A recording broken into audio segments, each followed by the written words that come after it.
We are in the middle of summer, which means it is hot. We don't want to heat the house up unless we absolutely have to. It is super busy right now. We're all running here, there, and everywhere, or honestly, you might just don't want to cook. I've got some quick and easy and delicious crockpot recipes to share with you guys that is going to help you make supper time a little bit easier. Let's go ahead and get cooking, y'all.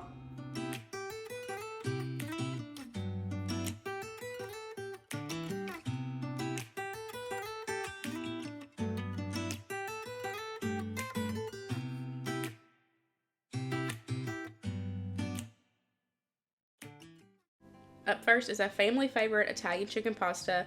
I normally make this at least a couple times a month just because everybody really loves it and it is honestly so easy. I've got a couple chicken thighs there in the bottom of my crock pot. I'm just sprinkling on a whole packet of dry Italian, and then I'm going to add on a couple cans of cream of chicken soup. Now, the recipe that I am following, I'll have linked down below for y'all so y'all can get exact measurements and everything. I'm going to top this with a block of cream cheese, and then we're just going to put the lid on it and let this cook for about 4 to 6 hours. Here is what it looks like when it is done. You're just going to take and shred it. I shred it right in the crock pot. It saves me extra dishes, and cooking with chicken thighs, it literally just falls right apart. It is so delicious. And then I'm just going to go ahead and add my pasta. I just cook it on the stove according to package directions, and I just add it in and then just give it a stir. Now, if you notice that it's too thick and you need it to, kind of thin it out a little bit, balance out that sauce, save some of that pasta water from your pasta that you just cooked and add some of that in there. And when you mix it in, it just brings that sauce all together, and it really does kind of help it as well. Now, for me this night, I actually scooped out a portion of that chicken creamy mixture, and I served mine over broccoli, and everybody else just had it as Italian chicken pasta. But y'all, this was so good. Even for me, serving it over that broccoli, it had such a good flavor. This next one was a new one for us, but honestly, it has been added into our rotation because it was one, super easy, and also so delicious. Everybody loved it. Luke said this is how you need to make nachos from now on because it was so good. So I had some taco meat left over that I had in the freezer. I thawed it out. I'm adding it in, but we were having company over this night, so I needed some extra because that wasn't enough. So I went ahead and cooked up some hamburger meat on the stove. I'm adding that in, and then I'm just going to add in a packet of taco seasoning with the water right in the crock pot because it'll just thicken all up together. I'm going to add in a can of Rotel, and then I'm also going to add in some Velveeta. Don't forget, I will have the recipe that I'm loosely following in the description box for you guys. You're just going to cook this on low for about 4 hours. Everything's cooked. You just want to melt that Velveeta.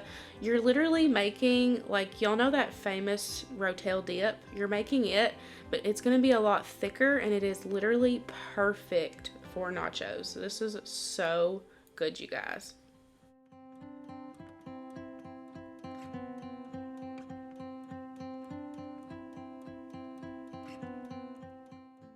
I wanted to mention that I did go and stir this occasionally throughout that 4 hours because I wanted to make sure everything was mixing together well and that Velveeta wasn't burning in the crock pot. Here's what it looks like when it was done. I'm telling y'all, this was so good. I originally had stuff set out for like burrito style or nachos. I had both because I really wasn't sure how everybody wanted to eat it. One person tried it as a burrito. They said it was super good, and then everybody else ended up having it as nachos, and they said that this is how we have to have nacho night from now on because they said it was so good. I did serve it with some homemade Mexican rice. I'll make sure to have the recipe that I used linked in the description box for you guys. But if you need a new taco night, definitely try this. I wanted to kind of change it up and fix something a little different, so I decided on a crock pot boil, and y'all, this was so good. We'll definitely fix it again. This was such an easy dump and go recipe. I'm going to go ahead and add in some potatoes and onion to the bottom of my crock pot, as well as some seasonings. Those potatoes I grew myself. I was so proud of myself. The broth and the recipe, everything, I'll have linked down below for you guys. But you add that in, add your broth in. Now, I made an oopsie and I accidentally added the corn in when I added in the smoked sausage at the beginning. I should have added that in at the end with the shrimp, but I accidentally just threw it on in there. It was still edible, but it was a little rubbery, so from my experience, and next time I will definitely add it in towards the end. But you're going to add your kielbasa in. You're going to put the lid on it and let it cook for about 8 hours. And then about an hour to 45 minutes until it's time to serve, go ahead and add that corn in. And then, like, depending on what kind of shrimp you buy, if you buy already cooked shrimp like I did, that's only going to need to be like heated through. And so I added that in like 30 minutes before we ate. So just depending on what shrimp is when you would need to add that in. But this was so easy. Mix it all together. It had amazing flavor. We'll definitely be making this again.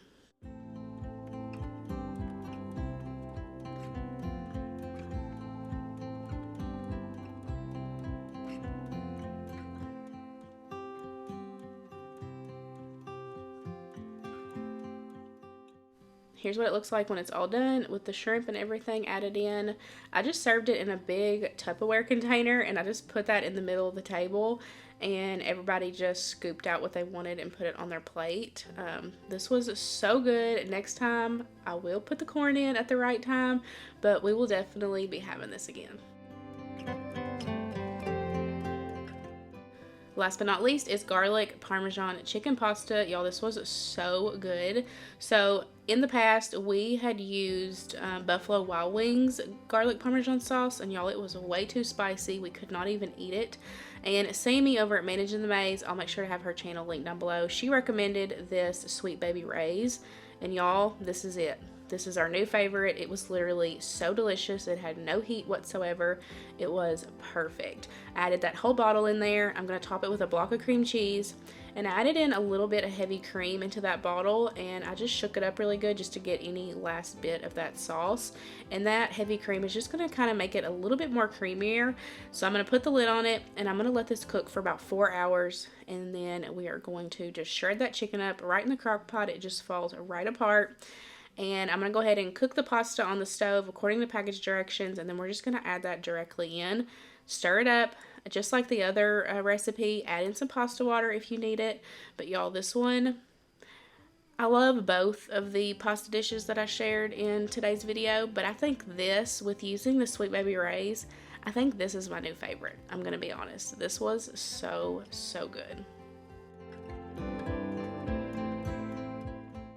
I did add in some Parmesan cheese as well, which I forgot to mention a second ago, but I just mixed it together and added in some pasta water until I got the consistency that I was looking for. Just like the first recipe, we served it with some broccoli, but homemade bread this time. We didn't have this in the same week, but normally when I have pasta, our go-to is garlic bread and broccoli. I really hope y'all enjoyed today's video. I hope it gave you some new meal inspirations, hopefully recipes that you can feed your family and not heat the house up too much. I'll see you in the next one. Bye, guys.